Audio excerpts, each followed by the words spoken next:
तर नमस्कार मित्रांनो, पुन्हा एकदा स्वागत आहे तुमचं माझ्या छोट्याशा मिनी ब्लॉगमध्ये.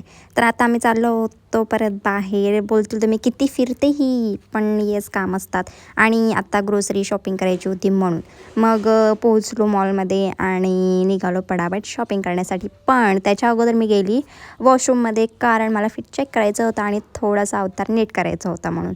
तर अवतार वगैरे नीट केलं आणि गेलो काहीतरी खाण्यासाठी, म्हणजे शोरमा.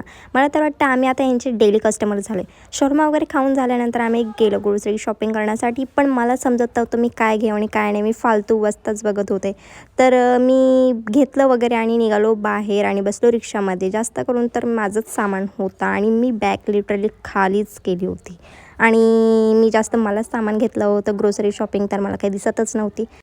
बरं ते जाऊ दे. बाय द वे, तुम्ही नोटीस केलं काय, मी खूप दिवस झाले कुर्तीज वगैरेच घालते आणि त्यावर झुमकास पण घालते. ठीक आहे, तर ते तुम्हाला आवडतं का? मला कुर्ती चांगली दिसते का? तुम्ही नक्की मला सांगा. ठीक आहे, तर आम्ही पोहोचलो कल्याणच्या पुढे. आणि हे काय आहे मला माहिती नाही, पण माझे कानसुद्धा खूप दुखत होते म्हणून मी कानातले काढून ठेवले.